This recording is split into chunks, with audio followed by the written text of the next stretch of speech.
बावनकुळेंकडे 1147 acre जमीन हा दावाच खोटा आहे.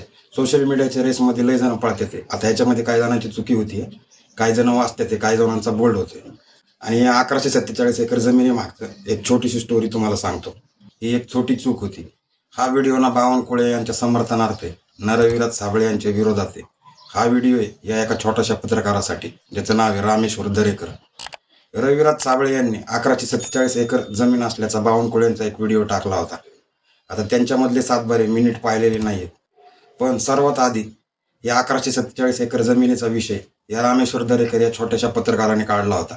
हा पत्रकार जो आहे रामेश्वर दरेकर हा एक छोटासा पत्रकार आहे. मी पण यांना ओळखत नव्हतो, पण जेव्हा माहिती घेतली तेव्हा माझ्यासमोर आले. हे देखील मला ओळखत नाहीत. हा ना कोणाचा प्रमोशन करायचा व्हिडिओ आहे. महसूल मंत्री चंद्रशेखर बावनकुळे यांच्याकडे 1147 एकर जमीन आहे. ह्या जे व्हिडिओ फिरतात आहे, सगळ्यात आधी या व्हिडिओची माहिती आणि या सर्वात आधी या महसूल विभागाची असणारी चूक दाखवणारा व्यक्ती हा रामेश्वर दरेकर होता. तुमच्यातले 99% लोक पण यांना ओळखत नसतील, मीच स्वतः ओळखत नव्हतो. ही एक छोटीशी चूक झालेली आहे मित्रांनो. हा बघा उतारा, ह्या उतारा आहे चंद्रशेखर बावनकुळे यांचा. आणि या उतारामध्ये ही टायपिंग मिस्टेक झालेली आहे. 8.080000 म्हणजे जिथं टिंब द्यायचं होतं तिथं कॉमा दिलाय आणि ते वाढत गेलंय. आणि ही चूक या महसूल विभागाची चूक या छोट्याशा एका पत्रकाराने दाखवली होती. आणि याला देखील 25 कोटीची डिफॉर्मेशनची नोटीस आलेली आहे बावनकुळे सरांकडून. आणि हीच महसूल विभागाची चूक या छोट्याशा पत्रकाराने रामेश्वर दरेकर याने सर्वात आधी दाखवली होती. त्यानंतर इंस्टाग्राम, यूट्यूब सगळीकडे या 1147 एकरचे व्हिडिओ सर्क्युलेट व्हायला लागले. आता इंस्टाग्राम आणि सोशल मीडिया जे आहे ना, ही एक शर्यत आहे मित्रांनो.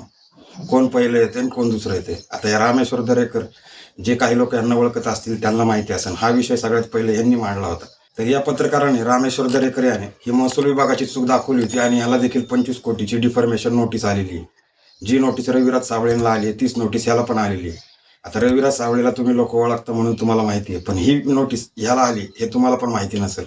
आणि यानेच हा विषय काढला होता. रविराज साबळेने जे 7 बारे दाखवले त्याबद्दल मला माहिती नाही, पण या दरेकर यांनी जे दाखवले ह्याच्यामध्ये ही महसूल विभागाची चूक होती. ह्याच्यावर बावनकुळेंनी काय करायला पाहिजे होतं. स्वतः महसूल मंत्री आहेत, तिथं जे अधिकारी काम करतात त्यांना प्रश्न विचारायला पाहिजे होते. पण यांनी डायरेक्ट काय केलं, या गरीब पत्रकाराला 25 कोटीची मानहानीची डिफॉर्मेशनची नोटीस पाठवली. बावनकुळेंनी थोडं मोठं मन करून महसूल विभागामधील ज्या अधिकाऱ्यांनी ही चूक केली त्यांना प्रश्न विचारायला पाहिजे होते, पण ह्या बदल्यात त्यांनी या पत्रकारालाच ही नोटीस पाठवली होती. हा विषय होता जो मला कळाला मित्रांनो, या 1147 एकर जमिनीविषयी.